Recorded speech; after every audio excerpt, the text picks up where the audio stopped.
Bueno, comenzamos esta sesión muy tradicional en nuestra actividad, que siempre termina con esta mesa donde estamos los que hemos estado discurriendo y en la cual cada uno enfoca aquello que le parece hoy y que le queda mucho más en la mente como lo más rescatable, lo más importante, lo que más nos desafía. Así que, para ello, le vamos a dar la palabra al eterno provocador, Felipe González.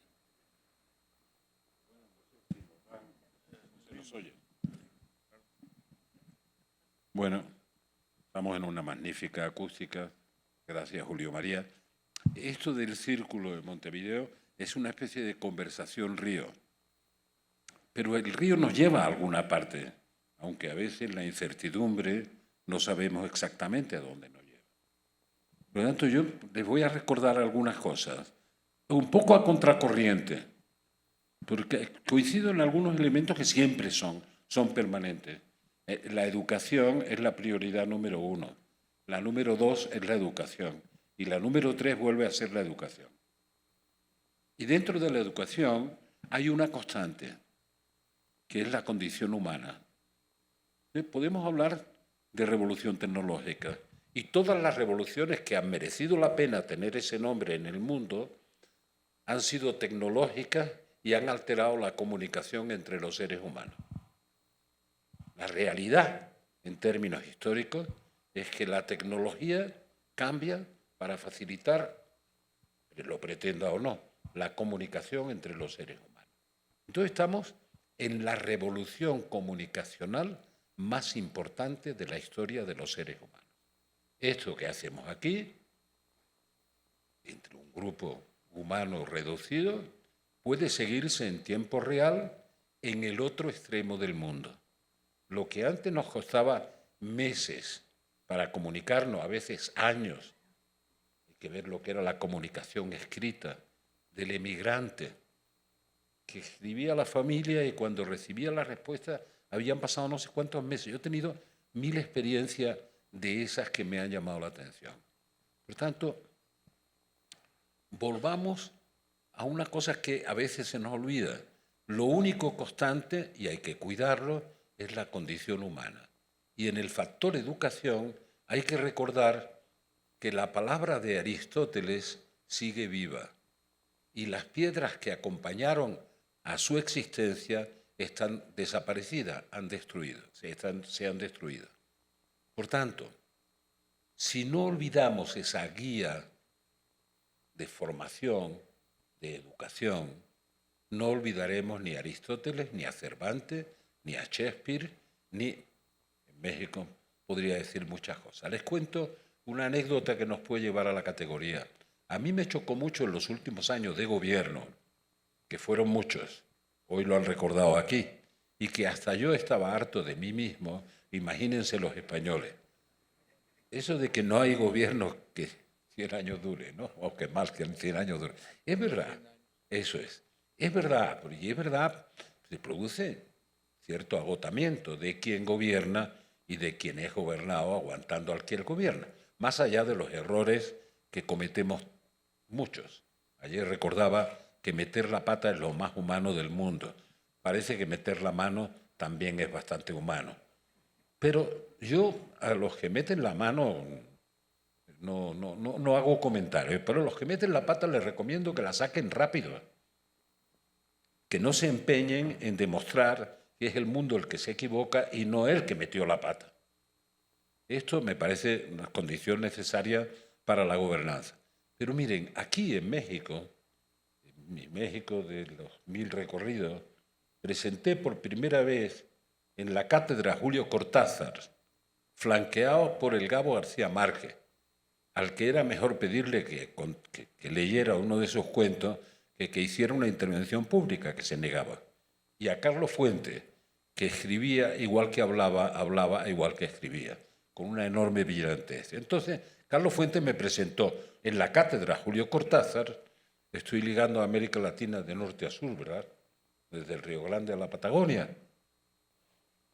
lo que había avanzado en un empeño de repensar el futuro como esto que estamos haciendo aquí, sobre el impacto de lo que llamamos la globalización, impulsada por la revolución tecnológica en nuestras vidas, en todas nuestras vidas, en la manera de hacer política, en la manera de hacer economía, en la manera de hacer empresas, en la manera de pensar intelectualmente en el mundo, etc. Y lo hice por primera vez en el 97 en Guadalajara, México. Eso lo recogió Héctor Aguilar Camín en una revista que todavía publica, Nexos, y le llamó Los 7 desafíos de la globalización. Son los nombres literarios, que incluía el análisis sobre el impacto de la revolución tecnológica en esa visión del 97. Cuántas cosas han cambiado, pero ya estaba todo ahí, más 4 desafíos específicamente analizados. El papel de la mujer en el siglo XXI, los flujos migratorios en el siglo XXI, la biodiversidad y el cambio climático como otro de los desafíos del siglo XXI. Y el cuarto, se me está yendo, ahora vuelvo, ¿no? Como decía alguien, ¿no? Bueno, eso lo hice ahí en esa presentación. Todavía está en una buena parte vigente. Es muy molesto ser autorreferencial, pero hoy me quería referir a eso porque lo estrené aquí en México. En el grupo de trabajo estaba Ricardo Lagos. Lo perdí relativamente pronto en ese grupo de trabajo que nos habían encargado en el 96 porque lo hicieron ministro en Chile y ya estaba atisbando su candidatura. Por tanto, aquí fue donde estrené esa reflexión sobre el mundo que ya había cambiado y lo enfoqué como la revolución de la comunicación entre los seres humanos y su impacto en todo, en todas nuestras vidas, desde luego en la economía, desde luego. Y entonces ya recordé, también lo recordó Holgado, entonces ya recordé que el único elemento que iba a tener una permanencia que tenemos que cuidar era la condición humana y que no se olvidaran, por tanto, de la educación en humanidades, en valores, en el conocimiento de eso que la sabiduría histórica nos transmitía, porque todo se queda obsoleto, porque se forma a un ingeniero maravilloso de software que tiene un conocimiento de la revolución en el momento y sabe que en 3 años su formación, su capital humano, va a sufrir un proceso de obsolescencia por la velocidad de los acontecimientos. Entonces yo, hoy a contracorriente, reclamo que de nuevo cuidemos cuál es la condición humana. Y eso a veces con los jóvenes lo hago. Es decir, ¿nos hace más libre el smartphone? Parece que sí. Acabamos de oír a Reinar que decía, imaginemos que no tenemos un teléfono móvil a mano. Nadie prescinde de las redes sociales. ¿Pido la palabra? Yo sí. Yo soy un sufridor de redes sociales, pero no soy un actor de redes sociales. Por tanto, no estoy en Instagram, no estoy... Pero he hecho ese ensayo con alguna gente joven. Alguna de la gente joven con la que he hablado de esto está presente. Es decir, como tú no, como tus nietos sí. Es decir, bueno, hagan un ensayo. Son más libres con este aparatito, ¿verdad? Cuando se les olvida, aunque estén a 200 kilómetros del punto que se han olvidado, les da la angustia de volver a por ese instrumento sin el cual ya parece que no son libres porque no se comunican. Háganlo al revés. Decidan que hoy van a prescindir de esto que les da libertad durante 24 horas. Se van a sentir más o menos libres con el me gusta, no me gusta, que está muy bien. Hostia, me gusta, es una satisfacción, eso me gusta. Hemos hablado de la confusión de la información por las redes. ¿Nos da más libertad? En parte sí, y en parte nos la quita. ¿Nos da más autonomía? En parte sí, pero en parte nos quita mucha autonomía. La autonomía de la condición humana esencial no prevalece en la dependencia del smartphone. ¿Hay alguien que esté dispuesto a hacer el ejercicio de los que están entrenados en eso, de prescindir durante un día solo para contemplar el horizonte, reflexionar su propia vida o reencontrarse con Shakespeare o con Cervantes o con Octavio Paz, que poco antes de morirse aquí en México, dice, cuando teníamos todas las respuestas o creíamos tener todas las respuestas, nos cambiaron las preguntas. Imagínense, bueno, esto pasa cada día ahora. Solo quiero que haga ese, que es un elemento de provocación, porque tenemos que dar una respuesta. Tenemos una respuesta y hoy ha habido, esa misma mañana y ayer, muchas aportaciones en la búsqueda de respuesta, que es la misión de un círculo de Montevideo bastante mayor. Cuando somos mayores, además, nos volvemos autorreferenciales, solemos hablar de nuestra propia experiencia y no sé cuánto, y muchos de los jóvenes dicen, pero bueno, ¿de quién habla? ¿De qué nos está hablando? Ha pasado muchas veces. Emplea una expresión, esto parece kafkiano. ¿Kafkiano qué es? Dice, pues usted tiene 3 grandes másteres en las mejores universidades del mundo. Es de Kafka. ¿Y quién viene a ser Kafka y para qué me importa? Dice, pues no. Para lo que usted hace cada día parece que Kafka no le importa. Pues sí, créame, le importa. Por tanto, tiene que saber qué significa Kafka. Aunque sea un gran operador de grandes mercados y en redes sociales. Bueno, voy a terminar con esa provocación de otra manera. No hay democracia sin economía de mercado, pero hay economía de mercado sin democracia. No hace falta explicarlo, ¿verdad? No está muy claro. Hombre, yo he vivido en una dictadura. Ha habido economía de mercado sin democracia. Ese sí es el problema. Eso es lo que digo. Mi afirmación es, no hay democracia sin economía libre. Le llamamos de mercado y parece que la degradamos. Sin iniciativa económica libre no hay democracia. Pero hay economía de mercado sin democracia. Pregúntenle a Xi Jinping, por decir algo, o a Pinochet, o a Franco mismo. Lo hemos vivido. Por tanto, no es un matrimonio parejo. No es igualitario. No hay una interdependencia. Y sin embargo, no hay ninguna respuesta a los desafíos que tenemos si no hay una cooperación seria, inteligente y comprometida, pública y privada. Sin la intervención del mundo de la economía libre y de la empresa, ninguno de los problemas serán resueltos. De los grandes desafíos de América Latina. Yo venía volando en Avianca, aunque sea un nombre comercial, y Avianca tiene un eslogan maravilloso, y venía volando desde Buenos Aires hasta Bogotá. Y el gran eslogan era sobrevolando la gran patria latinoamericana. Como estamos hablando de integración, cuando llegué a Cartagena, digo, qué ganas tengo de que aterrice eso que sigue estando en las nubes, para saber quiénes somos como América Latina, qué papel podemos desarrollar, con quién nos vamos a relacionar. Porque nuestras relaciones, digo nuestras, porque también tengo 2 nacionalidades latinoamericanas, a la vez de la española, y he estado demasiado vinculado, o muy vinculado, y sigo muy vinculado con lo que acabo de contar de México, o lo podía decir de Venezuela y de tantos otros. Tenía más horas de televisión hechas en México cuando llegué al gobierno en España que en España. ¿Lo pueden imaginar? Si me hubiera comunicado así. Pues hay que aterrizar esa gran patria latinoamericana en algo. Y tienen algunas relaciones perversas con Estados Unidos. Cuando Estados Unidos mira para otro lado, o como Trump insulta constantemente a México, de que a mí se me revuelven las tripas cuando lo oía decir esas cosas. Malo, Estados Unidos malo. Cuando no se ocupa de América Latina, Estados Unidos no se ocupa de América Latina. O sea, Estados Unidos es siempre una relación para América Latina traumática.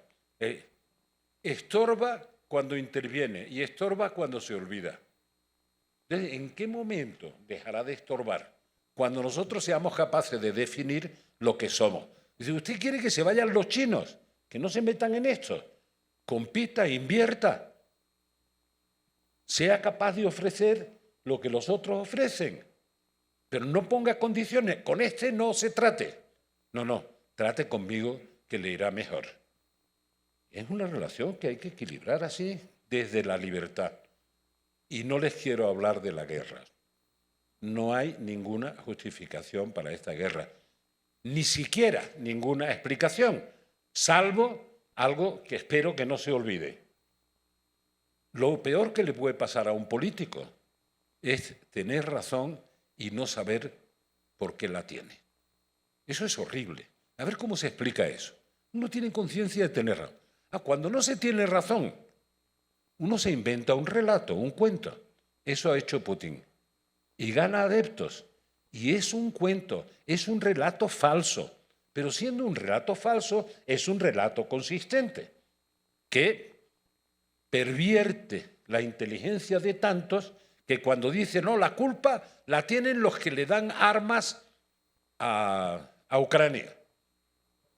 Dice, esos son los que de verdad son los culpables de esta guerra, no los que han invadido y han machacado a Ucrania.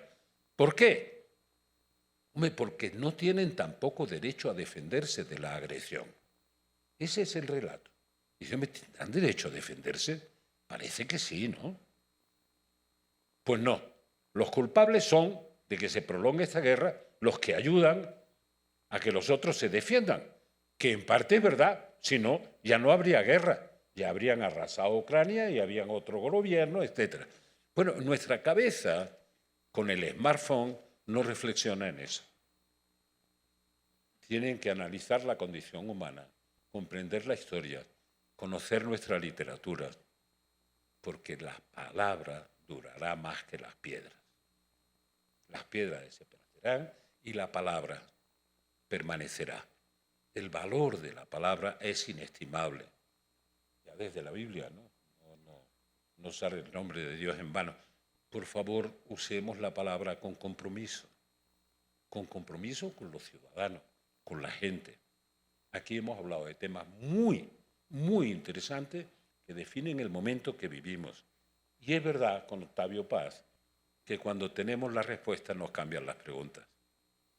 Y tenemos que seguir indagando en las preguntas para conocer respuestas que nos conecten con la condición humana. Gracias.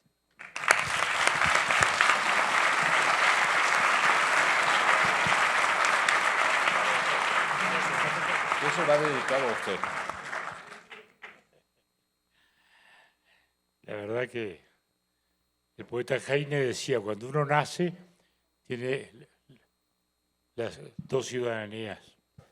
La ciudadanía de donde nació y la ciudadanía de su tiempo. El tema es vivir la ciudadanía de nuestra época.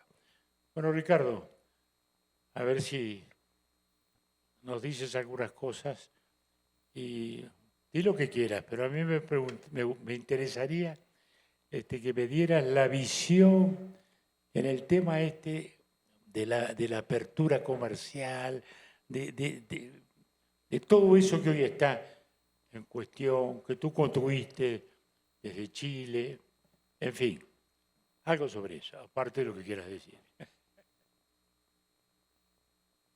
Creo que venir al Círculo de Montevideo es una experiencia en la cual uno llega con muchas preguntas y cree que se va a ir con respuestas, pero a lo mejor sale con más preguntas de las que entró como resultado del debate que ahí ocurrió. Y aquí entonces, escuchando lo que fueron estos 2 días, no pude menos que pensar en cuánto ha cambiado nuestra América Latina y en cuánto ha cambiado el mundo en los últimos 20 y tantos años desde que existe este Círculo de Montevideo. Y claro, 20 años atrás teníamos certeza en tantas respuestas, porque veníamos de un mundo relativamente estructurado, en donde estaba claro lo que venía de ayer lo que surgió de la Segunda Guerra Mundial, del ordenamiento mundial, rol de Naciones Unidas, todo aquello. Y una forma de entenderlo relativamente civilizada.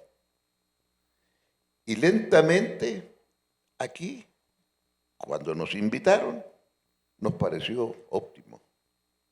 Y hablábamos con seguridad. Ahora, venimos y tenemos más preguntas que respuestas. Preguntas que no nos imaginamos nunca que nos las íbamos a hacer, porque no estaba en el orden de nuestras cosas.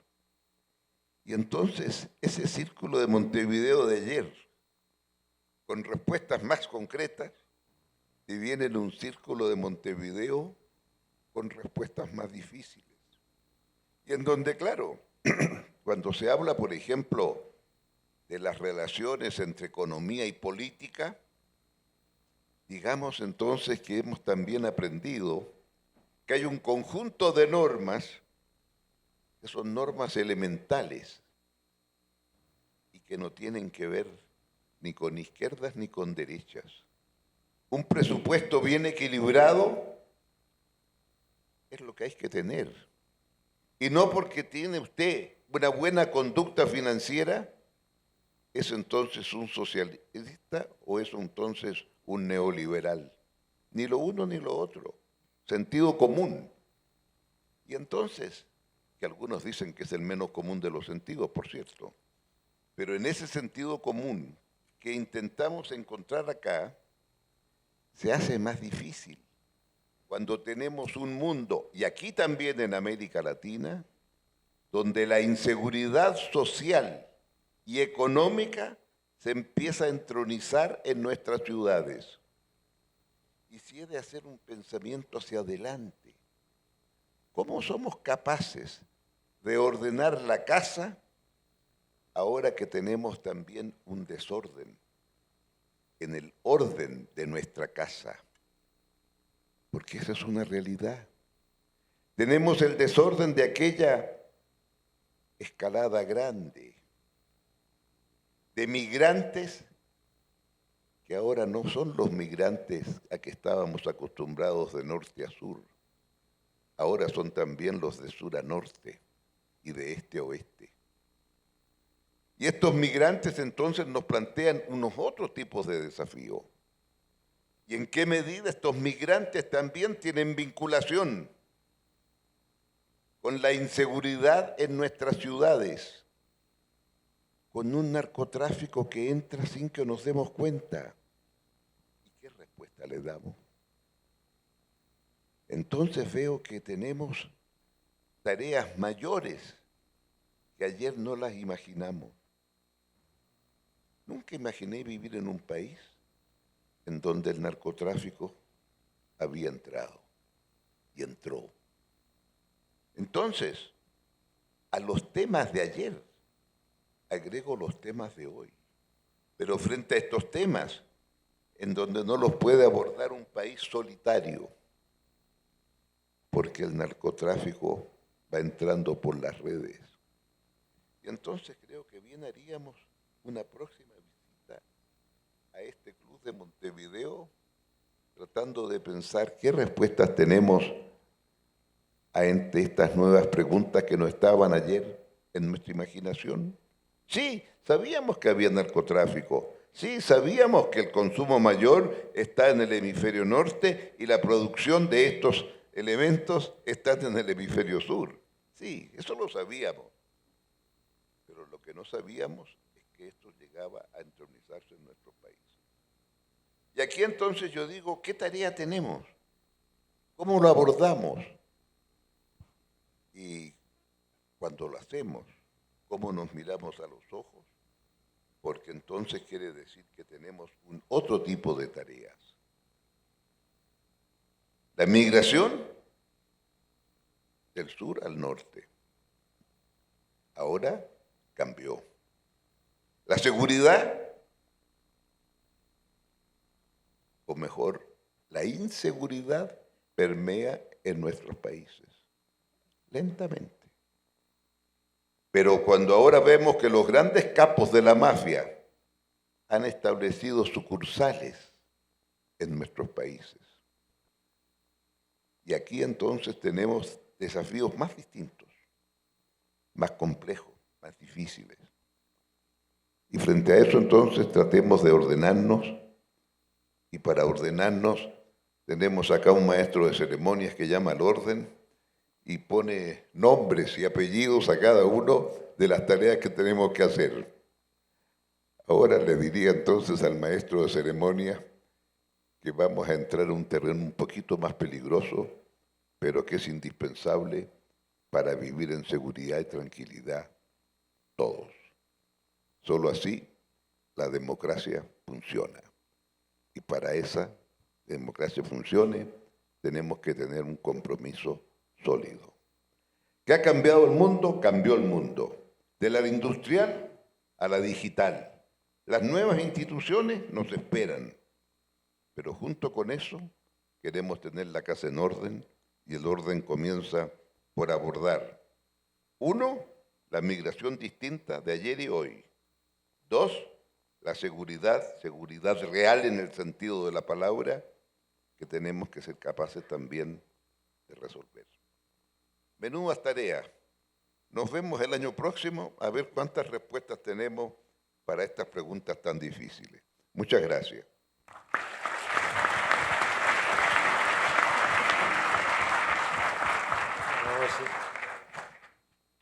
Bueno, vamos a ir alternando temas. María Soledad, a ver. Gracias. Bueno, yo he aprendido muchísimo en estas jornadas y me han puesto a reflexionar sobre muchas cosas. Hubo poca referencia a los Estados Unidos y siendo mexicana eso me resultó extraño. En México tenemos encima a los americanos, como todos sabemos, y los americanos están involucrados en la historia de nuestra relación con América Latina. Me felicito, sin embargo, de que los diagnósticos que escuché ahora aquí coinciden con los diagnósticos que nosotros mismos hemos acá hecho, aunque desafortunadamente el gobierno en este momento, quién sabe qué diagnóstico tiene, porque las respuestas que está dando no sabemos a qué preguntas está respondiendo. El punto importante para nosotros, por ejemplo, sería definir nuestra identidad. ¿Somos norteamericanos, como nos habían dicho en los años de la globalización exitosa, o somos latinoamericanos, como ahora pareceríamos? A lo mejor somos los dos, pero por eso estamos tan confundidos, que somos cercanos a los americanos, que los tenemos muy presentes, y cercanos a los latinoamericanos. Somos latinoamericanos, no somos cercanos, somos latinoamericanos. Los problemas que se han señalado acá me parece que son los mismos para todos nosotros. El problema de la educación, desde luego el de la migración, desde luego todos acá magnificados, exagerados por respuestas equivocadas, creo yo, que hemos dado a esos. Pero hay un tema que me parece muy importante. Es el tema de la desmemoria, es el tema del olvido. Y es importante porque creo que muchos de los problemas que enfrentamos ahora nacen de la ignorancia del pasado, nacen de la ignorancia de experiencias, de soluciones que ya probamos y que ahora están volviendo a intentar probar. A pesar de que las sociedades han cambiado, a pesar de que no somos los mismos que hace 40 años, ni siquiera que hace 20. Recibimos muchos de los cambios de los que se hablaron acá, pero los procesamos de otra manera y tenemos resultados que a veces son muy extraños. A mí me gustaría que se discutiera mucho más la relación con Estados Unidos, cómo resolver la relación con Estados Unidos, porque si bien nosotros la sufrimos más, creo que es una presencia que ha estado y que ha bloqueado en muchos momentos los cambios en América Latina, según sus propias conveniencias. Tenemos que seguir más de cerca la política americana, porque si Trump regresa, eso va a tener un costo para nosotros. De la misma manera que tendría un costo para nosotros el que Estados Unidos esté reaccionando a, por ejemplo, las crecientes relaciones de China con América Latina, que los americanos es un tema que les molesta bastante. Y yo me pregunto si no van a reaccionar en forma negativa y agresiva a ese cambio. Creo que lo que es muy importante es aceptar los cambios y buscar respuestas nuevas. Y lo que me gustó mucho de estas jornadas es que miraron al futuro. cosa que es extraña porque en este momento está la incertidumbre, que da miedo mirar al futuro. Y aquí yo escuché muchas soluciones, muchas respuestas que parten del presente para mirar hacia adelante y que dejan de mirar hacia atrás, quizás como referencia, pero no como una vía que hay que seguir. Es una luz que hay que aceptar, pero no es lo que hay que volver a establecer. Y creo que en el caso de México, como en el caso de otros países latinoamericanos, la experiencia democrática está amenazada. Lo dijimos ayer, está amenazada por el populismo, iba a decir por una historia de populismo, no. Por un populismo que se presenta como novedoso y que lo es, como lo es en todo el mundo. Es un populismo conservador que está inventando, que está improvisando soluciones sin necesariamente reflexionarlas. Otra cosa que encontré en estas sesiones es justamente la reflexión, el valor de la reflexión, de la conversación, del intercambio de ideas frente a la improvisación, la respuesta rápida, inmediata y el tema de la popularidad de los líderes. Se habló mucho de liderazgo político y ahí yo encuentro que hay un dilema porque es un riesgo el liderazgo y hacer énfasis en el liderazgo político, corremos el riesgo de caer en el tema del hombre necesario que nos ha costado tanto en América Latina y en México en particular.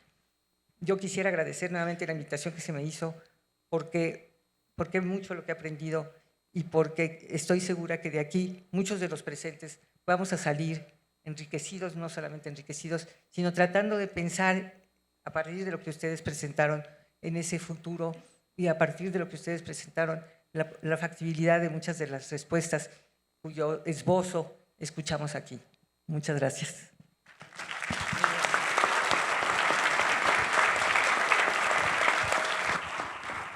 Sobre eso de México y Estados Unidos, estaba recordando La silla del águila, esa impresionante novela de Carlos Fuentes, que el viejo presidente León dice, el problema de los gringos es cuando no tienen claro quién es el enemigo.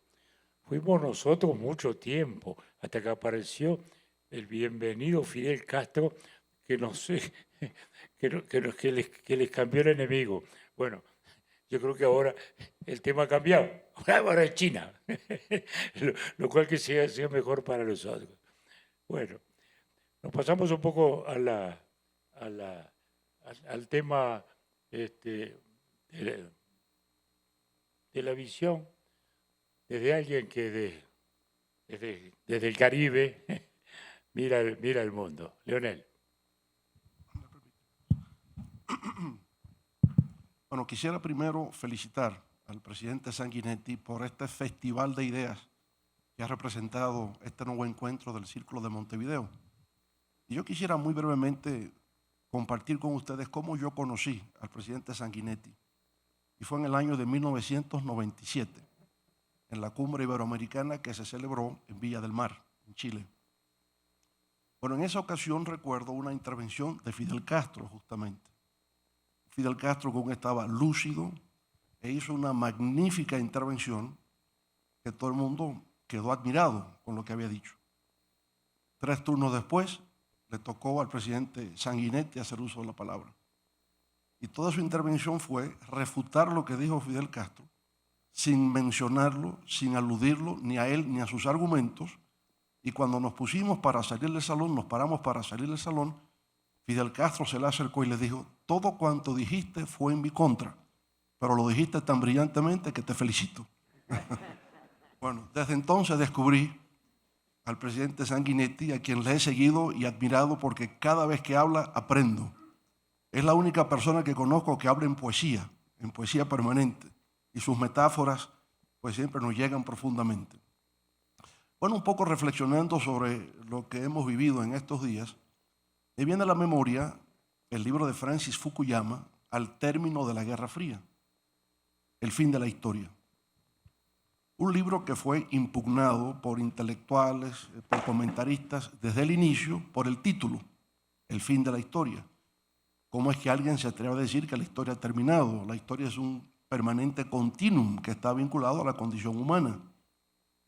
Pero cuando se lee el texto, lo que él trata es decir que efectivamente la historia ha sido un continuum permanente, apoyándose en una tradición filosófica de Hegel, de Marx y de un filósofo ruso-francés llamado Alexandre Kojev, padre de la posmodernidad, vista como la negación del racionalismo de la Ilustración, lo que somos nosotros.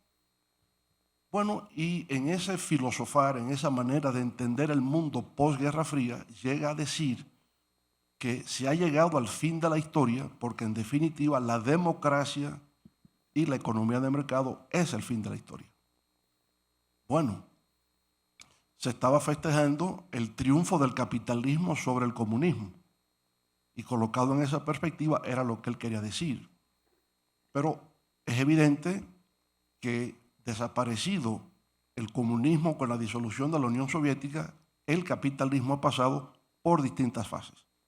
Y lo que uno empieza a ver, a pesar de la incertidumbre de todo y de lo imprevisto de todo, es el hecho de que hay dos certezas que nos marcan en el mundo posguerra fría. Lo primero es la globalización y lo segundo es la revolución científico-tecnológica, hoy la revolución digital. La globalización como interdependencia, interconexión en el ámbito financiero, en el ámbito comercial, cultural, político, ambiental, nos define a todos. Pero tiene un problema, que es una globalización que no está reglamentada. Y todos los problemas que tenemos y todas las crisis que surgen es porque tenemos una carencia de gobernanza global. Entonces, una hegemonía financiera que está desde los años 80 nos lleva a 30 años de crisis, pero crisis financieras que se convierten en crisis económicas en cada país, en crisis sociales y terminan siendo crisis políticas. Y el péndulo electoral que vemos en todas partes del mundo es la consecuencia del impacto que esas crisis financieras están teniendo en los respectivos países. Cuestionamos los liderazgos políticos. Y bien, puede ser que haya líderes que no tengan visión, que no tengan carácter, que no estén comprometidos con los intereses nacionales que dicen representar. Pero lo cierto es que el liderazgo político hoy día tiene, digamos, un gran desafío. Y es el hecho de que las tendencias del capitalismo financiero global hoy deciden los ciclos políticos electorales nacionales. Y lo cierto es que para temas globales se requieren decisiones globales que hoy no tenemos.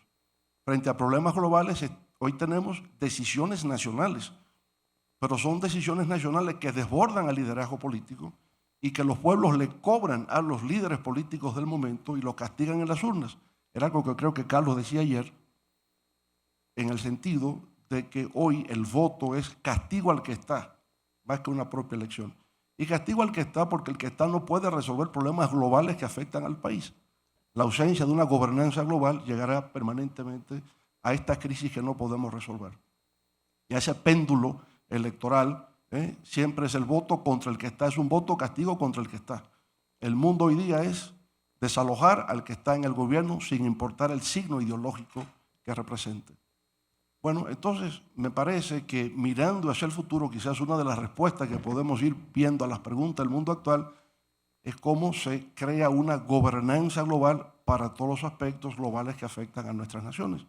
Para eso yo creo, para nosotros como latinoamericanos, es volver a reactivar una verdadera integración regional y volver al diálogo político regional. Creo que CELAC era una magnífica oportunidad que tuvimos. Haría falta institucionalizarlo y que trascienda las ideologías de los partidos gobernantes, una regionalización, una integración regional latinoamericana que vaya más allá de las ideologías de los partidos gobernantes en un momento dado. ¿Por qué la OEA puede tener esa permanencia? Cuestionamos a veces a la OEA como mecanismo interamericano, queremos un diálogo solo entre latinoamericanos, pero la OEA tiene una permanencia institucional, nosotros no, porque cambia eso dependiendo de quién esté gobernando. Bueno, ese es un aspecto. Lo otro tendría que ver con esta revolución de la comunicación a que se ha hecho referencia. No es solo la tecnología en sí, pienso, es el hecho de que ha habido una revolución en la forma de comunicación. La forma tradicional era que alguien dice qué, a quién, por qué medio, con qué efecto, con lo cual hay un sujeto emisor y un sujeto receptor. Alguien impone el diálogo y el otro tiene solo una actitud receptiva, es pasiva, recibo lo que me dicen. Yo creo que la gran revolución de la comunicación actual radica en que ese sujeto receptor hoy tiene capacidad de responder y por consiguiente la comunicación es interactiva. La interacción de la comunicación yo creo que es el gran cambio. El gran peligro es que es una comunicación que no está sujeta a filtros, como lo ha estado siempre la comunicación convencional, el periodismo. Y por consiguiente por ahí se dice cualquier cosa, el discurso del odio, de la calumnia, de la difamación, y no hemos encontrado tampoco la regulación mundial para ponerle freno a esas posibilidades. Llega Elon Musk, ya se ha comentado acá, compra Twitter, 44.000 millones de dólares, empieza a despedir al personal, pero lo que me preocupa de que Elon Musk hoy día tenga Twitter es que él cree en la libertad total en el uso de la comunicación. Y yo creo que debemos respetar la libertad de expresión, pero libertad de expresión es la capacidad, el derecho, la facultad que se tiene para poder expresar libremente lo que uno tiene, siempre y cuando no afecte el honor y la consideración de los demás. Por tanto, no se trata de un derecho absoluto, es un derecho que tiene límites, y el límite está en no afectar el honor y la consideración de los otros. Y eso no está regulado en el mundo actual. Por consiguiente, creo que termino mi reflexión volviendo, en este caso, a recordar un monólogo de Hamlet, cuando él decía, el mundo está desquiciado. Qué desgracia haber nacido yo para tener que remediarlo. Muchas gracias. El voto negativo fue de María Soledad.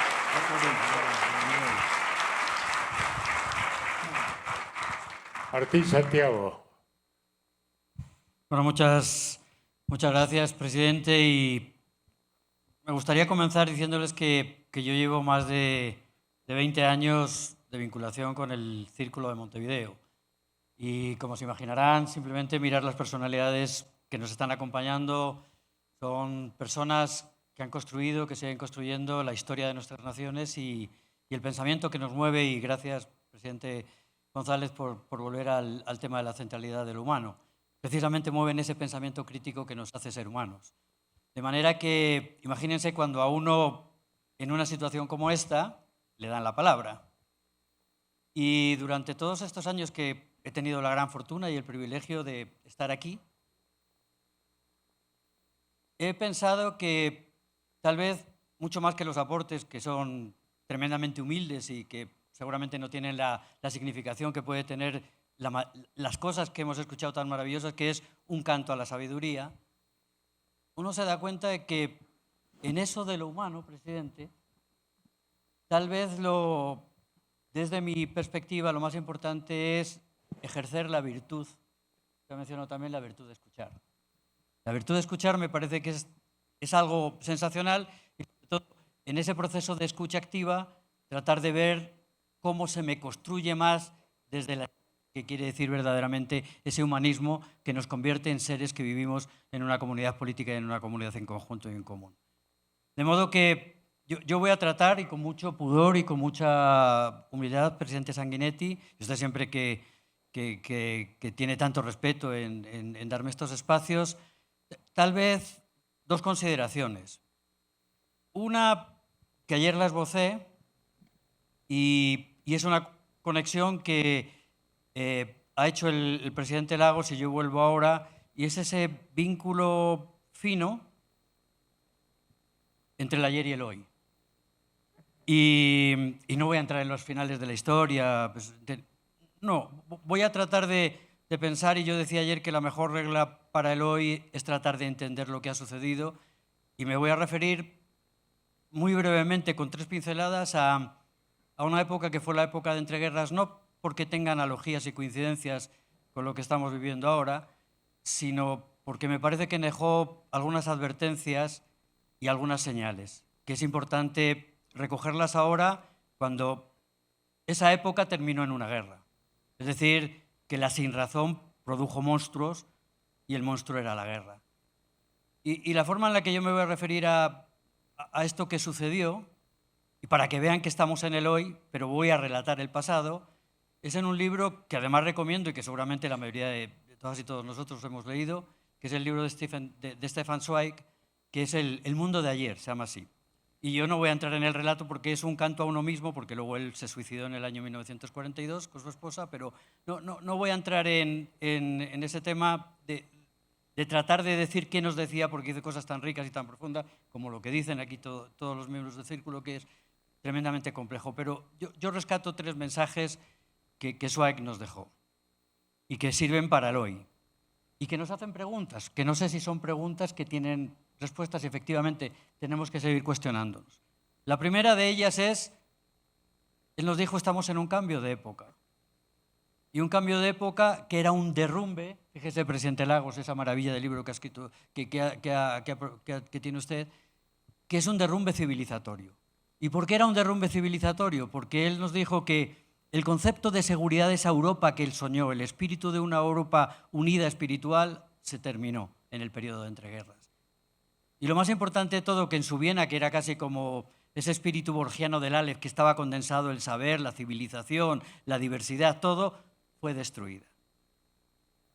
Segunda de los mensajes que yo os traigo de ese libro, es el que nos dice, voy a utilizar la forma en que lo describe, y van a ver ahora como no es el ayer, es el hoy. Él habla de los amarillentos que había cabalgado, los amarillentos corceles del Apocalipsis. ¿Y qué quiere decir esto? Dijo, he vivido bancarrotas, inflaciones, hambrunas, migraciones, como aquí se nos ha salido como un tema, migraciones forzadas, pero lo más grave de esos corceles del Apocalipsis, he visto las ideologías de masas nacer en esta época. El comunismo bolchevique, el fascismo italiano y el nacionalsocialismo alemán.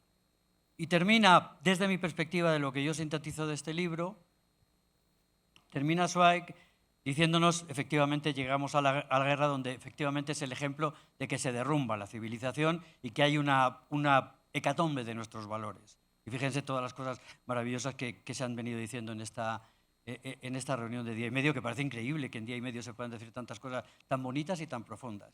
Pero a lo que voy, el tercero de los puntos es el hecho de que él nos dice, lo peor de todo esto que ha sucedido es que miramos para otro lado. Yo me pregunto, él cuando va a Brasil y dice, nos equivocamos, porque tratamos de entender la cara humana, estaba pensando en Múnich, tratamos de entender la cara humana del dictador. Claramente nos equivocamos porque tuvimos sanciones ineficaces.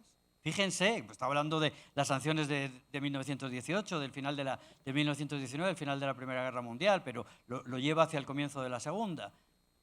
Y lo más grave de todo es que dice, no fuimos suficientemente capaces por 2 razones, y ya con esto voy concluyendo, presidente. La primera de ellas es que tuvimos políticas equivocadas. Fíjense para el día de hoy lo que importa. Y él estaba hablando de la política del apaciguamiento. Y la segunda de las razones es que dice, tuvimos instituciones ineficaces. Y para él, la institución ineficaz que representaba ese concepto, ahora hablamos del globalismo, de estas cosas, estaba hablando del concepto humano, presidente González, está hablando de ese humanismo cosmopolita. Y dijo, hemos fracasado con la Liga de Naciones. Imagínense traer esto al hoy. Entonces, yo termino yo no tengo posibilidad de hacer aportes. Simplemente rescato algunos titulares, que son 3, que me parecen interesantes, mirando una agenda de que el pasado nos ha enseñado algo del futuro. El primero es, y el Círculo ha trabajado muchísimo, hay una acumulación de pensamiento y de propuestas sensacionales y maravillosas sobre el tema de la recuperación de la política. Pero a mí me gustaría acotar simplemente que sea la recuperación de la política con lo político, que quiere decir lo que decían los griegos, ¿no? Lo que pasa en la polis, es decir, lo que nos pasa a todas y todos nosotros. Entonces yo creo que a mí me gustaría que pudiéramos tener esa política que representa lo que pasa en la comunidad. Ese es el primero de los temas. El segundo es que lo que pasa en nuestra comunidad con estas transiciones, con esta revolución digital que tenemos, etcétera, es que el sujeto político de esa polis ha cambiado. en mi opinión. Porque antes lo podemos decir desde el punto de vista marshalliano, qué significa la ciudadanía, y también el Círculo ha trabajado muchísimo en democracia de ciudadanía, etcétera, pero para mí había un tema que es esencial, que no son derechos, son también, pero no son los derechos y las obligaciones, sino que vamos a ese último paso de la condición humana, que quiere decir el respeto del otro. Es decir, el concepto de ciudadanía ahora debería ser el nosotros en una sociedad donde vivimos en estas derivas identitarias, etcétera, y para mí me parece que eso es absolutamente esencial. Y Byung-Chul Han, que es un filósofo que está trabajando precisamente ahora y nos dice, estamos todos juntos pero vivimos aislados, precisamente por la digitalización brutal que tenemos, estamos todo el día en las pantallas.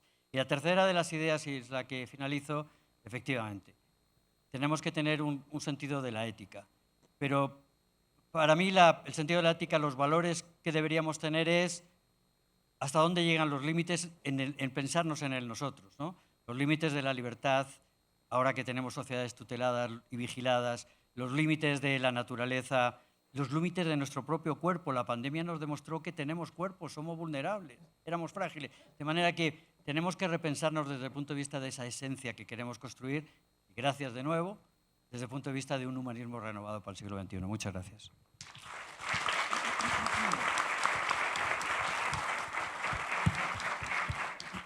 Bueno, nos pasamos al mundo del trabajo. Carlos. Buenas tardes. Así.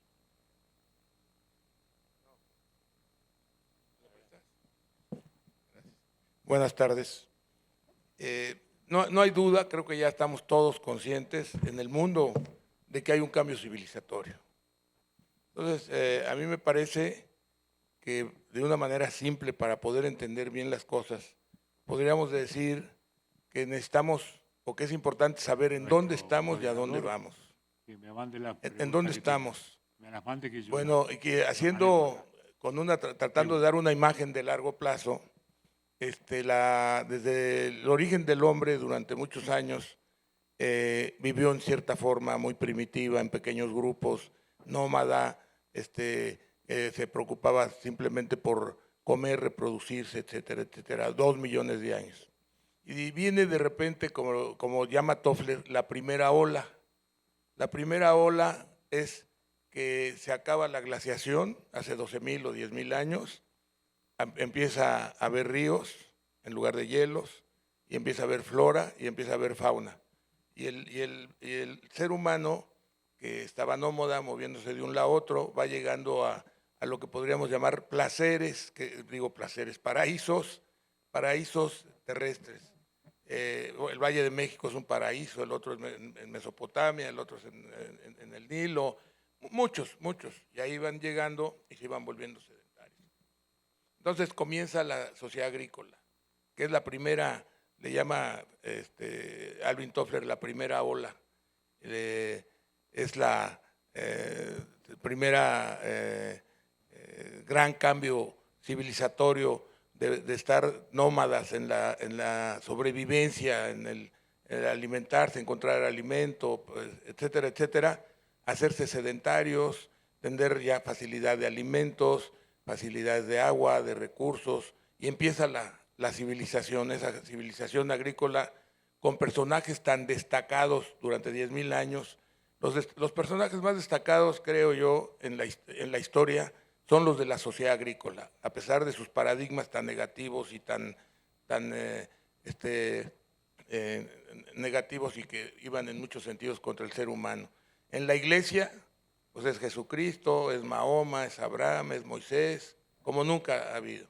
En la ciencia, pues los grandes avances, Newton y tantos científicos. En la música, en todas las actividades humanas destacaban, desde Grecia, en todo el mundo era fantástico lo que hacían, y las personas y los talentos de esas personas, que además había que considerar que el 95-99% de las personas no sabían leer, no sabían escribir, etcétera. Entonces son grandes desarrollos, avances que estamos hoy inclusive siendo beneficiarios de ellos. De repente encuentran el motor de vapor desarrollo del motor de vapor que ya se había hecho en Grecia 1500 años antes, pero encuentran el motor de vapor y lo empiezan a usar. Y empieza la segunda ola o sociedad industrial. La primera etapa de la sociedad industrial, porque tiene dos etapas. Uno es el motor de vapor, empiezan los trenes, el ferrocarril, empiezan los barcos de vapor, que es un gran cambio, empieza la producción agrícola con motores de vapor y empieza inclusive en algunas industrias la manufactura también. Ese es un gran cambio que dura poco, 200 y pico de años, no dura los 10.000 de la otra.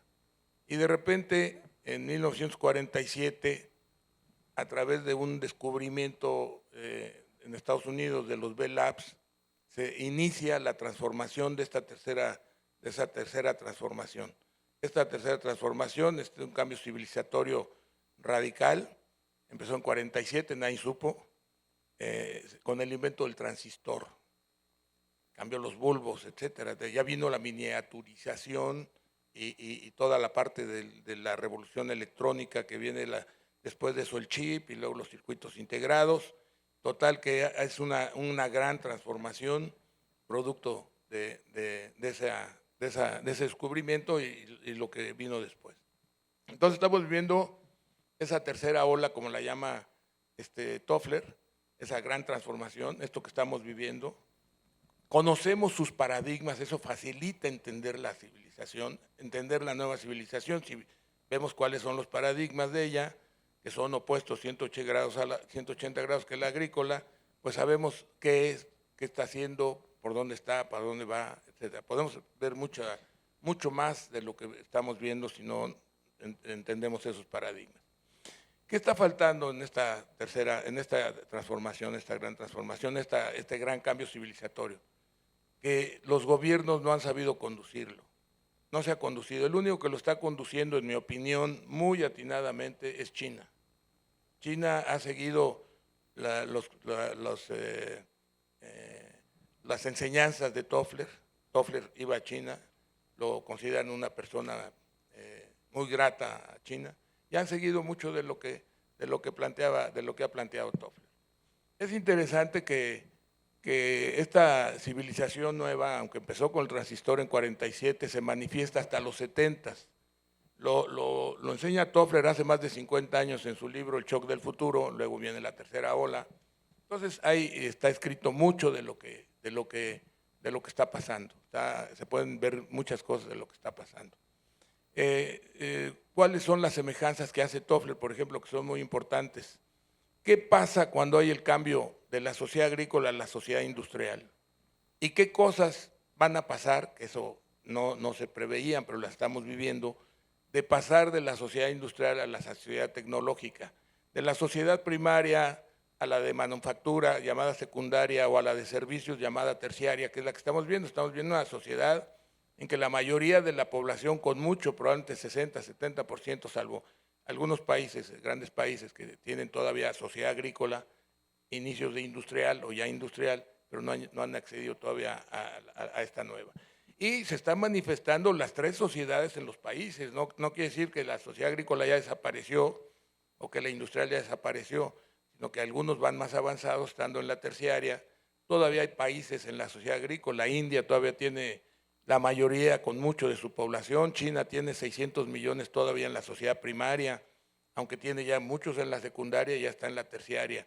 Bueno, aquí platicaba o decía Toffler que el cambio significa muchas crisis, o la crisis del cambio, como planteaba que se manifiesta. Una de ellas es la Guerra Civil Americana. En la Guerra Civil Americana es el norte industrial contra el sur agrícola. Un sur agrícola que defiende la esclavitud, que defiende los paradigmas de la sociedad agrícola, etcétera, etcétera, y un norte industrial que por eso, más avanzado en sus armamentos y en todo su desarrollo y manufactura, vence al sur.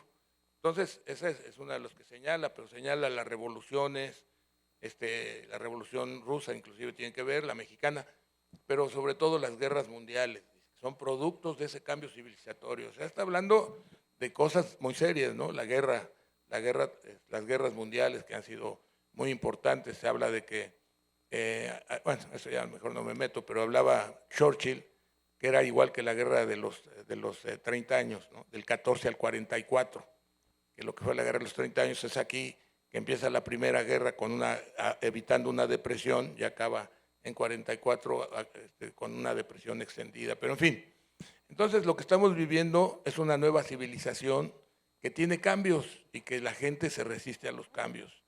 Ahí señalaba Toffler desde los 90 que Europa le iba a costar mucho trabajo el cambio porque tenía un nivel de confort tal que le iba a costar mucho trabajo. Y lo estamos viendo como los sindicatos, en Francia, por ejemplo, se resisten a cualquier cambio que reclame esta nueva, o que implique o que convenga en esta nueva civilización.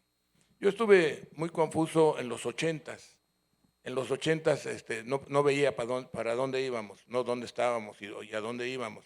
Tuve la suerte de tratar a Toffler en 90, 91, y con eso me abrió todos los horizontes, ¿no? La plática de este cambio civilizatorio, luego ya se da uno cuenta cuál era el origen del cambio civilizatorio. Le llaman cuarta sociedad industrial o revolución industrial, que ni es industrial, ni es cuarta, ni es revolución, bueno, es transformación. Pero en fin, es el tercer cambio, es la agrícola, la industrial y esta tecnológica. Primaria, secundaria, terciaria, como se le quiera llamar. Bueno, entonces esta sociedad es muy importante porque se sustenta en el bienestar de los demás. Eso es lo que tenemos que estar conscientes, que esta sociedad avanza lo más rápido posible conforme más gente se integra a la educación. Decía Felipe, de educación yo le agregaría salud y empleo. Son los tres factores: salud, educación y empleo, que es fundamental. Por eso hablaba ayer de los 3 días de trabajo para poder dar grandes aperturas al empleo. Platicando con Toffler también me comentaba él que yo qué pensaba de los problemas que podía traer esta nueva civilización, y más allá de los conflictos y de los cambios, el empleo. La productividad de esta civilización, como lo comentaba ayer, va a crear problemas de empleo si es que no se usan otro tipo de fórmulas como la que comentaba. Bueno, aquí lo importante es que estamos viviendo una nueva civilización muy generosa, porque consiste en el bienestar de todos. Antes en la sociedad agrícola había que explotar al otro, había que tener esclavos, había que tener no sé qué inmovilidad social, no había derechos humanos, y esta requiere para su desarrollo el que estén mejor los demás, el que estén capacitados, educados. Antes se necesitaba trabajo físico, como decía Felipe, que lo mencionó, tengo 20 años platicando de esto con él, creo que ya estamos medio de acuerdo, pero no, decía Felipe, muy interesante, que antes en la industria se trabajaba físicamente, no se vieron tiempos modernos de Chaplin, cómo se trabajaba, era la división del trabajo, y estaban así, salía, que ahora son pastores de máquinas, ¿no? Como era pastor. O sea que ya no es el trabajador, sino el que está cuidando que las máquinas que estén funcionando, la computadora esté haciendo que tal robot funcione o que otro desarrolle, etcétera. Entonces estamos viviendo en una civilización fantástica. Vamos a tener más tiempo, ya hay más tiempo para el entretenimiento, la cultura, el viaje, la convivencia social, etcétera, etcétera. El bienestar de todos es lo que hace que se sustente la sociedad, y es lo que necesitamos, que se conduzca el cambio y que se pueda combatir la pobreza e incorporar a la gente que hoy está marginada, que es lo que está haciendo China. 20, 30 millones cada año saca de la pobreza, los incorpora a la educación y a la clase media. Una clase media, además es una clase media creciente. Antes ganaban, hace 18 años, ganaban 60 centavos por la manufactura la hora, y ahora ganan $8 o $7. O sea, ya hay una clase media china enorme, quizás 800 millones de chinos, pero faltan 600 todavía. Entonces, lo que está haciendo es rescatar personas que estaban en el autoconsumo y que eran víctimas de los tiempos, de que había cosechas buenas o malas, etcétera, etcétera, y los van incorporando a la modernidad, a través de la educación, a través de la vida urbana ya, a través de de un nivel de educación cada vez mayor, tienen cientos de miles de chinos que han sido mandados a estudiar fuera de China a las mejores universidades del mundo y que regresan a China ya con una capacidad, etcétera, etcétera. Ha habido también, casi todo el desarrollo sustancial chino viene de este siglo, de estos últimos 20 años. El desarrollo tecnológico ha sido enorme, el crecimiento económico extraordinario, etcétera, etcétera. Ahora, ¿cuál es uno de los problemas más graves que se ven? Obviamente estamos de acuerdo todos de que eso de Rusia a Ucrania es una salvajada y es propio de una mente agrícola. Esas son las mentes agrícolas. Las mentes agrícolas buscaban conquistas de otros territorios, ¿no? Era expandirse, buscar tal. Pero lo que está ocurriendo ahorita es una confrontación de la hegemonía mundial entre China y Estados Unidos. Estados Unidos tuvo esa hegemonía durante varios años, aunque la Unión Soviética ya le quitaba la posibilidad de esa hegemonía, hasta que en el 89, después de que se desgasta la Unión Soviética de manera enorme, llegan al acuerdo Bush y 41 y Gorbachev y se deshace la Unión Soviética y se entra a la democracia y a la libertad cientos de millones de personas, gracias a ellos dos, del 89. Y entonces lo que está pasando ahora, desde hace ya, yo diría 10 años, decía eso ayer, China crece, aumenta su tecnología, moderniza su estructura militar y Estados Unidos, preocupado, trata de frenarlo de alguna forma. Trump ha hecho unos Patriots en no sé dónde, Biden declara la guerra económica en marzo del 21. Yo creo que se han estado equivocando, y eso es ahorita lo que más preocupaba. Sin embargo, ya antier se vieron los dos, habló el presidente Biden con el presidente Xi, hablaron de no hacer guerra fría, de tener más colaboración, y bueno, lo que hace falta es que se pongan a competir en crear los dos tecnología, a crecer sus economías, en lugar de estar amenazándose y peleándose y de alguna forma hacer que vivamos algunos problemas. Esto de la inflación, por ejemplo, yo le veo una parte artificial ahí importante, pero de todas maneras tener ya no diría confrontación, competir, todos los países debemos estar compitiendo dentro de esa globalización e insertarnos en la globalización de la manera que más nos convenga, que el único que hizo fue China. China producía para afuera, pero no aceptaba que le mandaran cosas, no importaba más que lo que le convenía, materias primas, commodities, etcétera. Entonces, yo creo que el futuro es, la verdad, muy halagador, muy boyante para las nuevas civilizaciones, sobre todo para los jóvenes, y hay que meterse en ella y incorporarse a ella, buscando en cada país, en cada ciudad, en cada estado, sacar a las personas de su marginación, llevarlas a la educación, cuidar la salud universal, la educación universal de calidad y generación de empleo, generación de actividades que permitan, hablamos ayer de digno, y yo estoy convencido también de que el trabajo no solamente es una obligación social, sino es una necesidad emocional. Si no estás trabajando, estás vacío, tienes ahí un gran vacío. Ya lo vemos ahora en las mujeres, que ya también tienen son muy activas. Ya en todas las empresas todos los planes de becas hay más mujeres ya que hombres. Bueno, nada más para concluir, agradecer otra vez que hayan venido a México, Julio Mario, que habíamos tenido este círculo, tener a estos personajes en México dando sus opiniones, analizando, comentando, es realmente un privilegio para nuestro país, y agradecerles que lo hayan hecho nuevamente. Gracias, Julio, gracias a todos ustedes.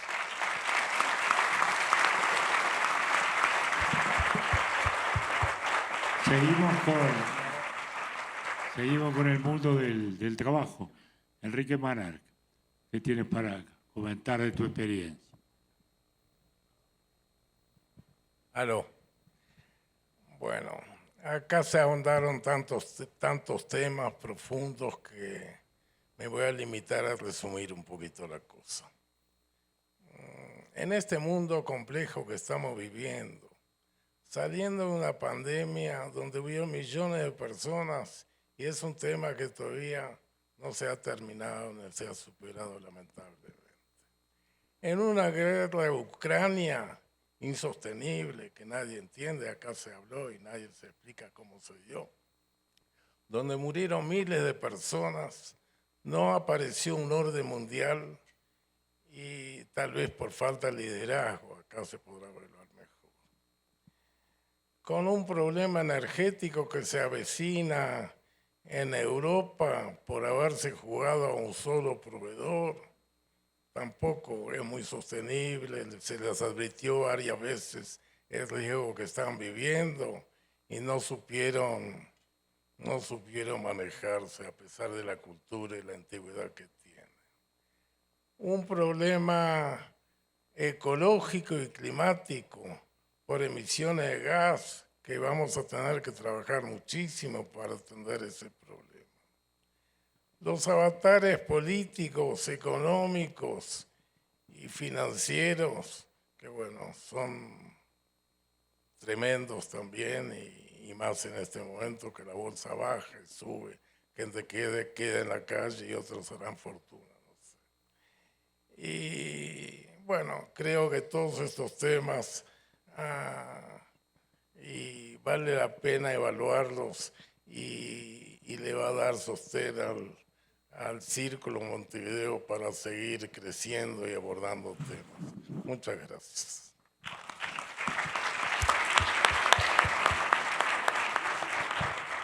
Acá llegado algunas preguntas. El ingeniero Jorge Jiménez Alcaraz pregunta: ¿la caída de liderazgos políticos, el canibalismo partidista, abre el riesgo de golpes de Estado? Con los nuevos poderes, además de quienes detentan y operan los TICs. Bueno, ¿qué te parece, Carlos? Bueno, el inconsciente funciona, porque yo pensaba referirme indirectamente a este tema, por una vía distinta. Quiero tomar como punto de partida el comienzo del mensaje de Felipe González.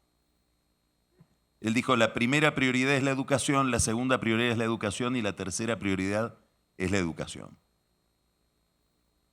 A mí me hace acordar eso a un libro en el que venía pensando desde ayer y hoy, por todos los temas que hemos tratado, que es un libro viejo, es decir, es un libro no tan novedoso. Es el primer libro que escribe Umberto Eco fuera de lo que era su primera especialización, que era en estética medieval. Eco deja la estética medieval y empieza a convertirse en una especie de analista de la cultura y escribe un libro que se llama Apocalípticos e Integrados. Y describe, a partir de un análisis de Superman como historieta, la sensación, dos sensibilidades frente a la sociedad de masas. La de los apocalípticos, que dicen, bueno, esto es el final de todo lo que hemos visto de bueno, de las formas más refinadas del arte, de las formas más sofisticadas de la música, de las formas más sutiles de pensamiento, para la masificación. Y la de los integrados, que dicen, no, justamente esta es el resultado más interesante de la democracia, que es la incorporación de grandes masas de personas a los bienes de la cultura. Y Eco dice, ni la una ni la otra. El problema no está en el fenómeno, el problema no está en el contexto, el problema no está en el desafío, el problema está en cómo el sujeto se relaciona con eso. El problema está en la respuesta que le da el sujeto. Y dice, por eso la única solución es la educación, como disciplina que nos va dotando de autonomía frente a la realidad. Incentiva los viejos objetivos que tiene la educación. Estoy hablando acá delante de un ex ministro de Educación. Dos ex ministros de Educación. Entonces, la pregunta que me hago es, bueno, está bien que un educador diga eso. La pregunta que me inspira este problema, que es el problema de la educación, es cómo se educa al sujeto de la democracia, dónde se forma el sujeto de la democracia. Y aquí yo creo que hay, por eso llego al final a la pregunta, hay dos instituciones cruciales para la formación del sujeto de la democracia, que son dos instituciones a las que se les declaró muertas durante muchísimos episodios de la historia. Les hemos rezado el responso infinitas veces y siguen ahí. Cuando uno quiere saber qué pasa en Ucrania y va a Twitter, lo que uno busca en Twitter es el corresponsal de The Guardian, el corresponsal de la BBC. No busca un tuitero anónimo, desconocido. Es decir, la información sigue estando en los diarios. En otra plataforma, una de las instituciones que da lugar a la formación del ciudadano es el diario, el periodismo, que está desafiado por toda esta nueva cultura. La otra es el partido político,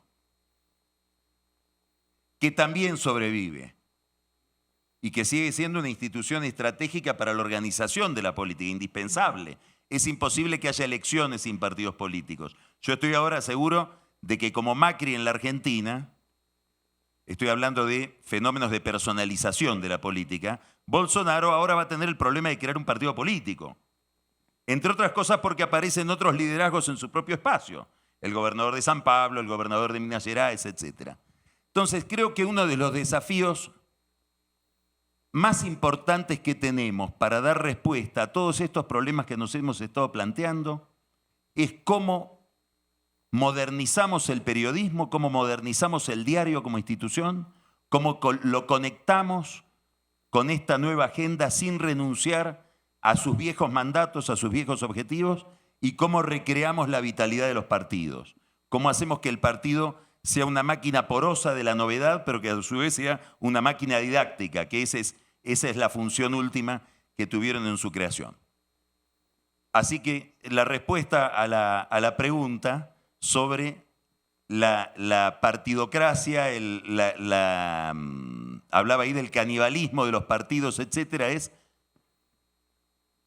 rescatar a los partidos, mejorar a los partidos, y estoy pensando en Sanguinetti, que dejó de ser senador para ir al origen de nuevo, convertirse en secretario general de su partido, en una regresión que para mí es una evolución, pero que muy pocos a lo mejor entienden. Quiero terminar con una idea que combina las dos cosas, de las redes sociales. Me parece que cuando hablamos de crisis de liderazgos, cuando vemos la crisis que hay en la política, así como hay la crisis de un modelo económico, hay la crisis de un modelo político. Nosotros estamos hoy ante la crisis del marketing. Este es el problema. Cuando uno mira a los dirigentes políticos que están perdidos, lo que se agotó es la posibilidad de encontrar solución al problema preguntándole a la gente ¿qué querés que te diga que te lo digo? Y surge la necesidad de decir algo que el ciudadano no pensó todavía. Bueno, eso surge de los partidos, eso no surge de la mente de un iluminado. Eso surge de la disciplina de intercambio de ideas, de argumentación, de generación de estrategias, de generación de racionalidad que se aprende en el partido. Lo mismo pasa con los diarios y la generación de información y de análisis. Gracias.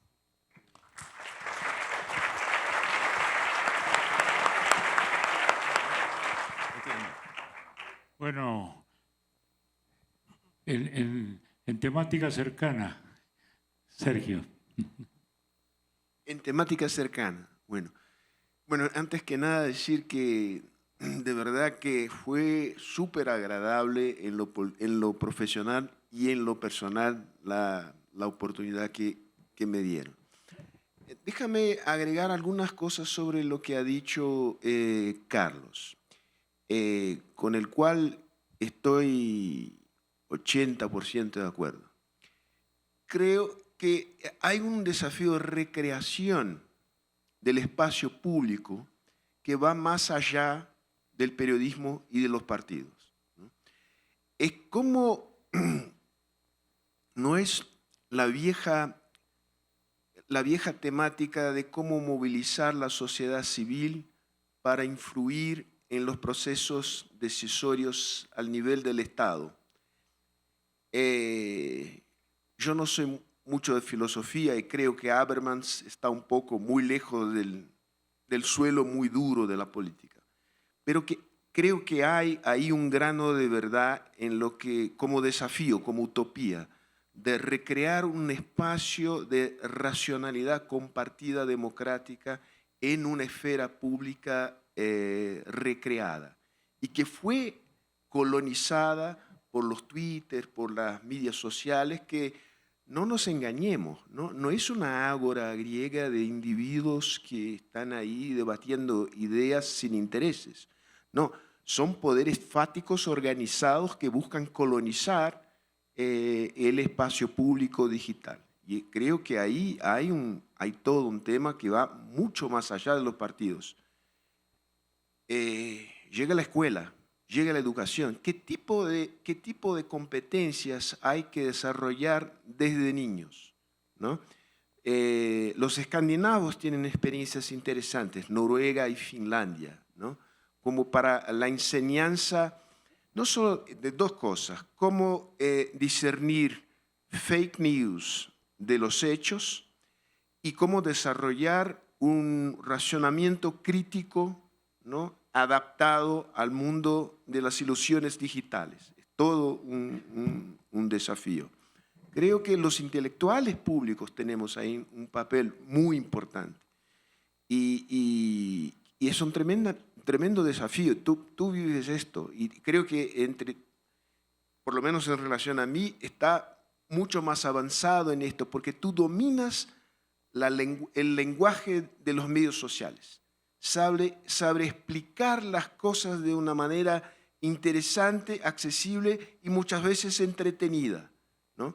Y creo que esto es todo un aprendizaje para nuestra generación y para la generación que viene, que muchas veces tiene algunas debilidades de formación en relación a la nuestra, pero que tiene la ventaja de dominar estos lenguajes, ¿no?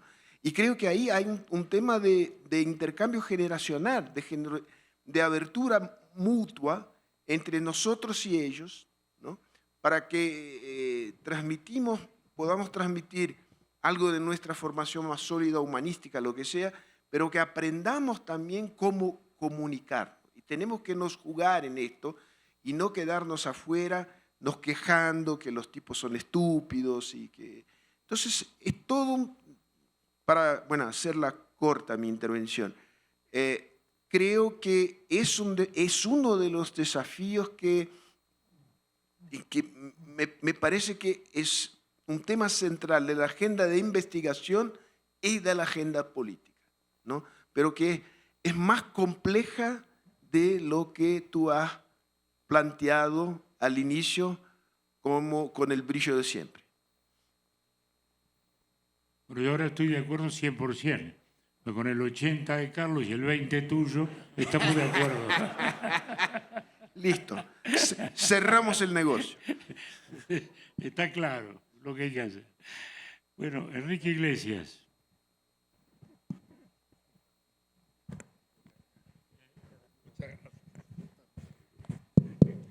Muchas gracias, presidente. Bueno, una vez más, estas reuniones del Círculo son tremendamente estimulantes por los participantes del Círculo, pero muy importante la presencia atenta e interesada de la audiencia ha sido realmente muy estimulante en todo este ejercicio.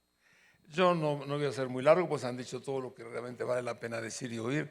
Decir simplemente que estamos en un momento de crisis, de cambios, sobre todo de gran incertidumbre. Quizás un poco el rasgo del momento actual es la incertidumbre que nos generan los problemas políticos, los problemas económicos, en fin.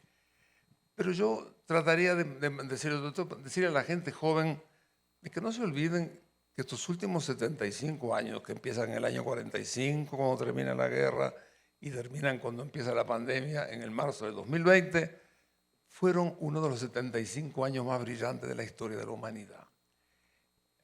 En primer lugar, digamos que cuando se inicia la era cristiana, hasta el año 45, la población era de 2.500 millones.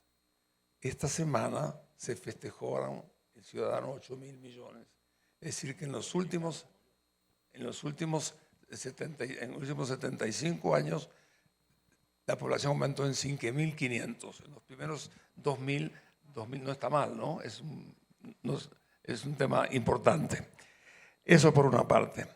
Por otra parte, es cierto que juntamente con eso aumentó la esperanza de vida.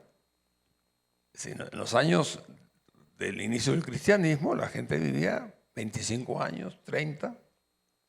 Bueno, pues en el año 45 de esta era, la esperanza de vida era 45 años. Es decir, de 25 aumentamos unos 15 años. Del año 45 al actual, la esperanza de vida se está acercando a 70. En fin, son pequeñas cosas pero es importante señalar que estos 75 años fueron muy importantes en muchos sentidos. Hoy hay problemas, sin duda alguna, y se han sido inventariados muy bien por todos los amigos del Círculo. Es decir, es importante poner el acento en la necesidad de enfrentarlos y ahí se puso un acento muy importante, en primer lugar, en la educación totalmente de acuerdo, muy importante en la lideranza de los partidos políticos, muy importante en la sensibilidad y el compromiso de los empresarios, que son grandes actores de la sociedad contemporánea, y una importancia muy grande que se le dio al tema de la renovación de los partidos para generar los nuevos liderazgos políticos. ¿Cómo nacen los líderes? No sé, pero se van generando y en algunas épocas aparecen y en otras épocas no aparecen.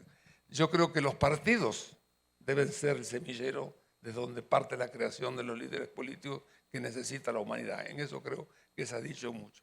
Yo antes de terminar y como en contrapartida a lo de educación, yo diría, presidente, no nos olvidemos de los mayores. Obviamente, que son más o menos el 20% de la humanidad y que van a ser el 25% de la humanidad en este siglo, con el 40% del consumo, es decir, y que forman parte de un núcleo muy importante de la sociedad. Yo creo que hay que ocuparse de los que nacen y los que se desarrollan, pero no nos olvidemos de este sentido que las grandes civilizaciones sí tuvieron en cuenta. Nosotros a esta civilización tenemos que dejarle también la herencia de que el tema del mayor forme parte del debate y de la acción colectiva y por supuesto de los gobiernos. Nada más, presidente.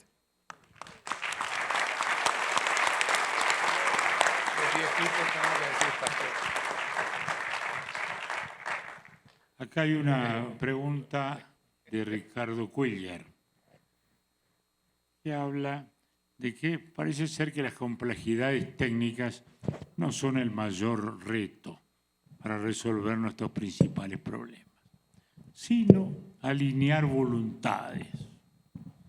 ¿Qué pistas tenemos entonces en nuestro contexto tan polarizado y en narrativas tan contradictorias para lograr acuerdos sobre objetivos mínimos y fundamentales, acuerdos sustentables? Es para ti.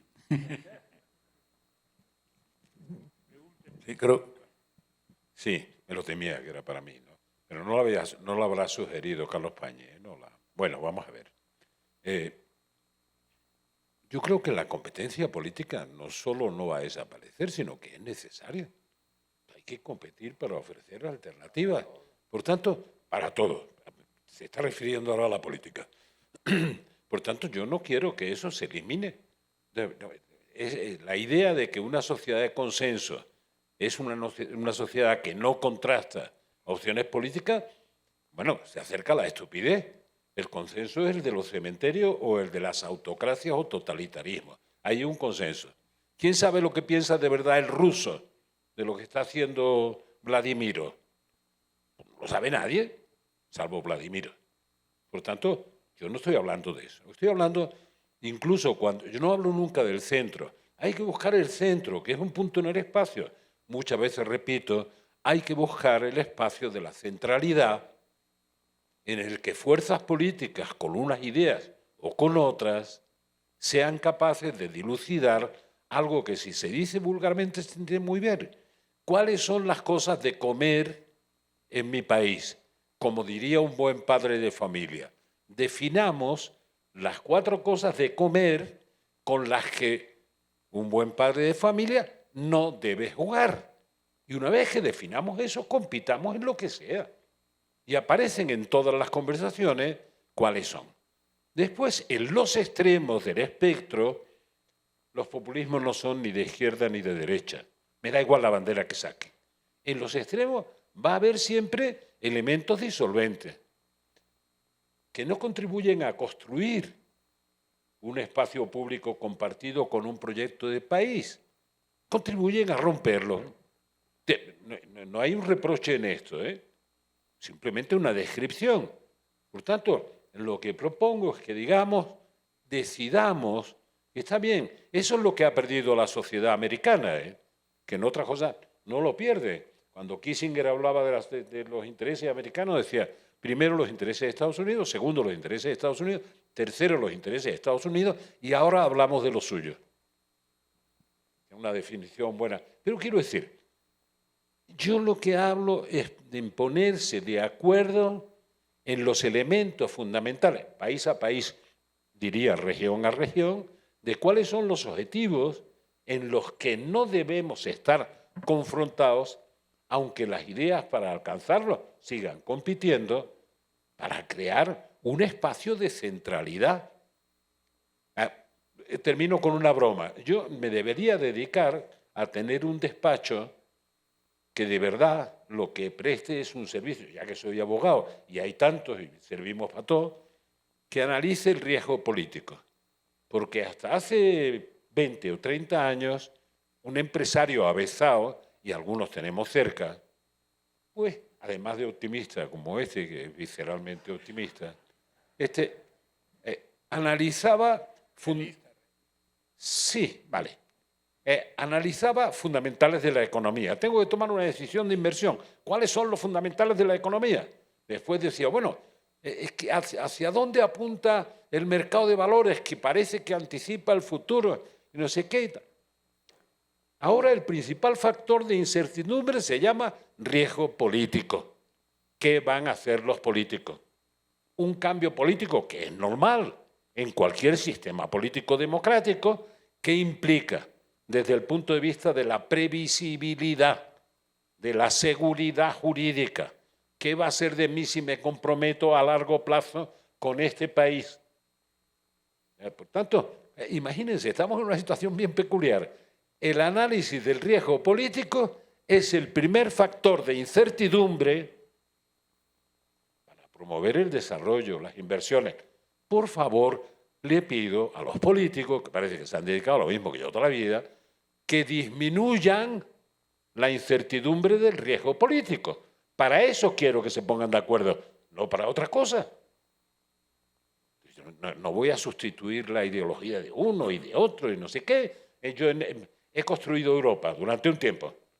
Había una línea vertical que separaba a los partidos por ideología. Conservadores, democristianos, como se quiera, socialdemócrata, progresista, lo que sea. Esa es la línea vertical. Y había otra horizontal, en la que yo me entendía con Helmut Kohl o con Willy Brandt, por hablar de los alemanes, con el socialdemócrata y con el demócrata cristiano. ¿En qué nos entendíamos? En cuáles eran los elementos fundamentales para seguir avanzando en la construcción de Europa. Pero no me entendía con el Labour Party ni con los conservadores británicos, que ya ni quedan conservadores británicos, porque a los anteriores conservaban la salud y ahora parece que conservan la sarna, y no es lo mismo. Por tanto, tenemos de verdad que comprender que hay elementos de centralidad que garantizan la disminución del riesgo político y, por tanto, de la incertidumbre. Eso es lo que le pido a la política hoy. Solo eso. No somos actores económicos, hay que respetar a la empresa, hay que comprender que el mercado vive sin democracia, pero la democracia no vive sin mercado. Todo eso hay que entenderlo y todo eso hay que gobernarlo. Hay que aumentar la eficiencia en el funcionamiento de la democracia y no llenar de grasa el aparato de toma de decisiones y mucho menos de despiste. Por tanto, mi idea en ese sentido es absolutamente clara. Se puede y se debe competir políticamente para que la gente tenga alternativas que se le ofrezcan. Y se debe intentar aislar, en lugar de convertirlo en el discurso dominante, a los que tratan de destruir lo que es ese área de centralidad que permite la convivencia y el diálogo para desarrollar un proyecto de país. Muy bien.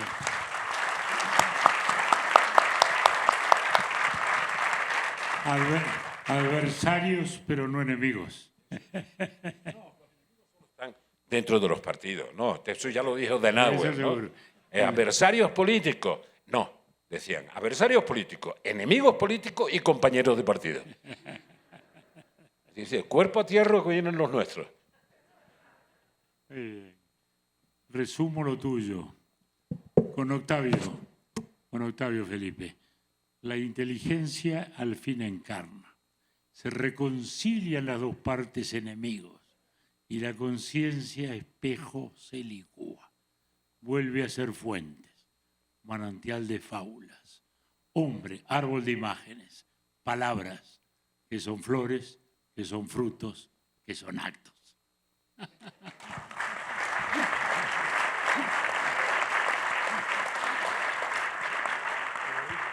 Solo me queda agradecerles a todos, a Carlos por la hospitalidad, a ustedes por el estímulo que nos dan, que nos hayan seguido en estas jornadas de reflexión, que nos animan a seguir pensando, porque uno trata de tener algún eco, de tener alguna respuesta. Y cuando vemos todavía, eso sin duda nos agrada tanto.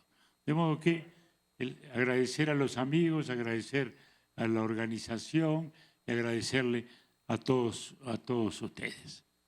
Así que buenos días y siempre adelante. Muchas gracias. A continuación, proyectaremos un resumen de la reunión, por lo que les pido que permanezcan en sus lugares. Es muy breve, pero resumirá las actividades de los dos días. Inmediatamente después iremos al cóctel de despedida que tendremos en la parte de afuera.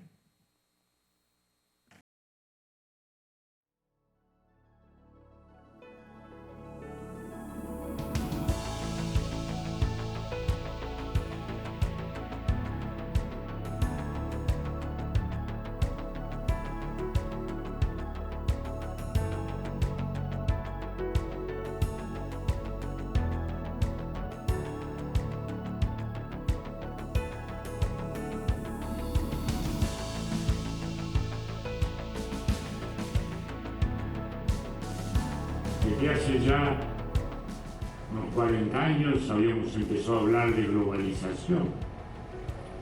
Una vez que salido de esa dicotomía de la batalla de las ideologías. Es la verdad un privilegio y un gran gusto que nos vuelvan a acompañar los presidentes y los miembros del Círculo de Montevideo.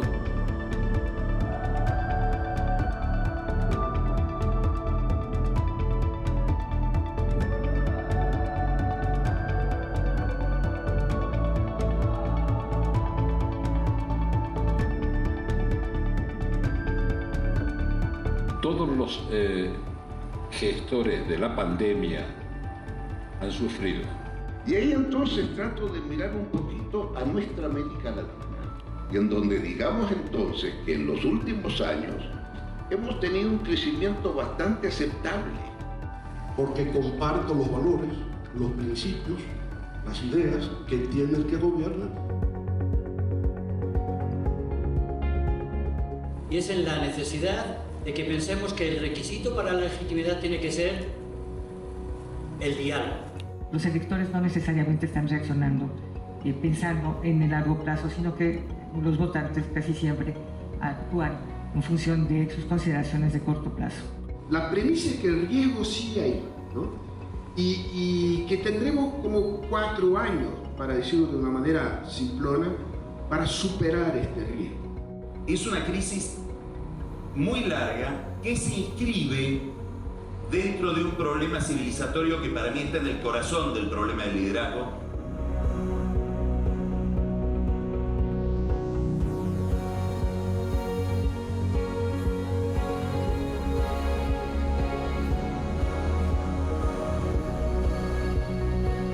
De todos los organismos financieros y comerciales que han marcado el rumbo económico de los últimos, digamos, casi medio siglo.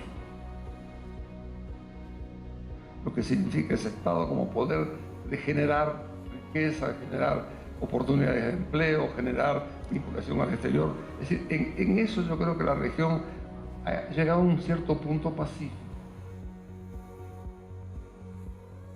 La innovación es el actor principal de estos tiempos. Los méritos intelectuales y las ideas cambian la fuente más importante del valor añadido.